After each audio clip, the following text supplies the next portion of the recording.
Hey guys, my name is Matsumo, and welcome to another episode of Sunday Mailbox. This is a video series where you, the viewer, can submit your gaming-related questions, and then I will give my humble opinion on them. To get the formalities out of the way real quick, if you would like to submit your own question that could be featured in an upcoming episode, you can do so by leaving a comment down below, or by sending me a Facebook and Twitter message. The first question for today comes from Reese, and it is, do you think that they should bring out more maps in Rainbow Six Siege? This is something that I've always been a little worried about when they originally announced their DLC plan, because while I have to give them a lot of respect for the way that they're handling their DLC in general, the fact that they're giving all the maps for free is going to be amazing for the longevity of this game. Keeping your community together is always a good way of handling things, but the fact that there's only going to be 4 new maps over an entire year seems a little lackluster. We're already running into this issue right now where people are craving and starving for more maps because while the ones that we have right now are awesome and we're really enjoying them, it's like, okay, when's the new map coming out? And the fact that we have to wait 3-4 months for even more content, it just leaves something to be desired.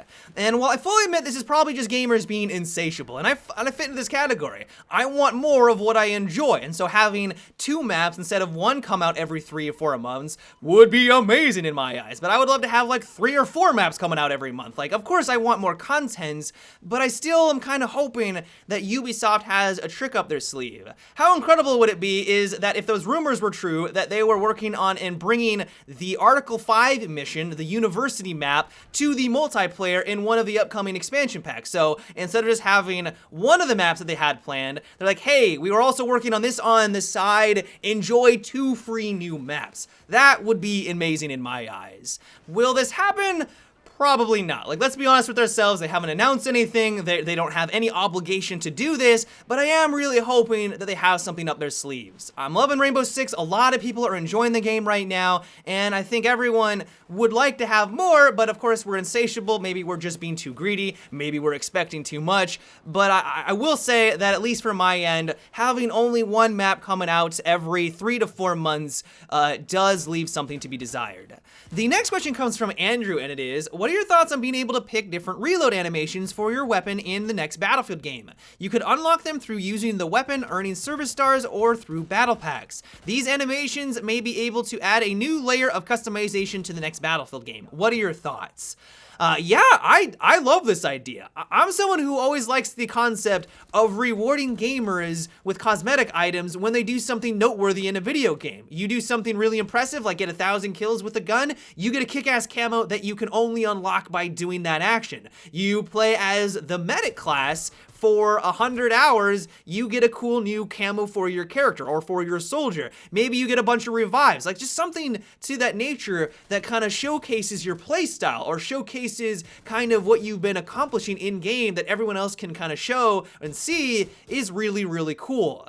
Now, what I like about your idea though, is that some of these cosmetic items, you yourself don't really get to experience. This is something that you kind of notice in games like Overwatch. They have really kick-ass, badass skins, but you don't really get to appreciate those skins as much because it's all in first person. Especially in something like Battlefield, you don't really get to notice the different camos that you have on your character.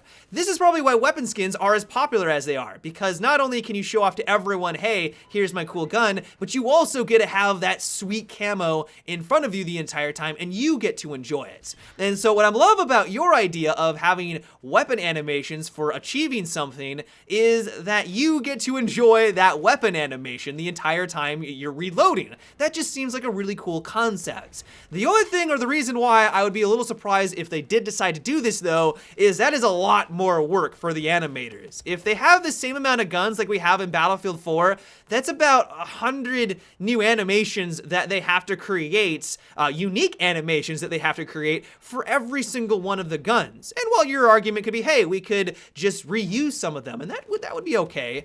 That's just a lot more work. That's a significant amount more work. I mean, I'm not an animator, so maybe I have no idea what I'm talking about, but I would imagine that that would require a lot more time and a lot more money just to add some animations into the game. Regardless though, I love this idea. I think it would be really cool if they implemented something like this in the next Battlefield game because it adds some flair, it would add some further customization, and I would just love to have that option in Battlefield 5.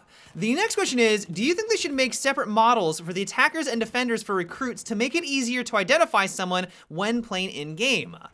I would go a step further and say that they shouldn't just do this for the recruit. They should have done this for every single one of the operators in Rainbow Six Siege.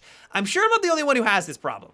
Maybe I am, maybe I'm just a special snowflake, where I enter a room and there's a bunch of teammates. There's also an enemy who enters into the room, but hasn't started the firefight yet. He hasn't initiated for some reason, and he's just kind of standing there.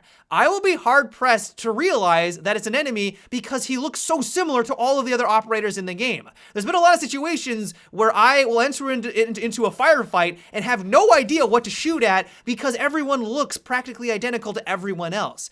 I feel like this is a bit of a design flaw. You look at other video games like Counter-Strike, who kind of have that same format of 5 versus 5, they go out of their way to ensure that visually, at a glance, you know exactly who to shoot at. You know who the terrorist is in Counter-Strike immediately. It's distinctive, they have a different color compared to the other team, and you just don't get that in Rainbow Six Siege. And while I do not think that they're gonna go on in and make these adjustments, I'd be very surprised if they made kind of a uniform color for offense and defense. I think that would be great. I think that'd be a nice step in the right direction. I just don't see that happening. So I do agree with you that there should be a distinction between the recruits, but I also just think that this should be a universal thing in a multiplayer game that really requires you to make those split-second decisions. It's like, okay, yep, that's an enemy. I need to shoot at them and take them out. It just seems a little bizarre. The next question comes from Elliot, and it is, do you think they should add a defender that uses something similar to the Bouncing Betty from the Modern Warfare game? That way, if you see it or hear it and you are quick enough, you can go prone to avoid the explosion altogether or at least take less damage. I don't know if I want to have any more trap operators. We already have CanCan, we already have Frost, and if you add any more, I don't want to be looking at the ground constantly or always be worried that I'm going to get taken out by something that really doesn't require a whole lot of skill.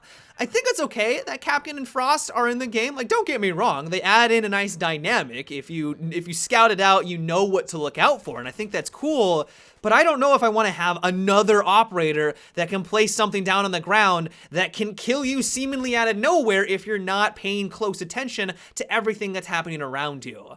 I will admit that I do like that dynamic of having a counter to it, where if you set it off and you're quick enough going prone that you don't take any damage or you take a little bit of damage. Like, I think that is a cool system because, you know, you got your skill involved there. If you don't realize that there's a frost trap and you activate it, there's not a whole lot you can do about it. If you breach through a window and you didn't realize that there was a CanCan trap, you're gonna get taken out and there's nothing you can really do in that situation. And so as soon as you trigger it, and if you're fast enough, you don't die, like, that sounds cool. But once again, going back to my previous argument, I just don't want more trap operators. Maybe you guys will disagree with me, maybe you think that's the direction that we need to have in Rainbow Six Siege, but of course that is just my 2 cents. But yeah guys, that is about it for today's Sunday Mailbox. I hope you enjoyed. As always, if you would like to submit your own question that could be featured in an upcoming episode, you can do so by leaving a comment down below or by sending me a Facebook and Twitter message. But until tomorrow guys, have a good one and take it easy.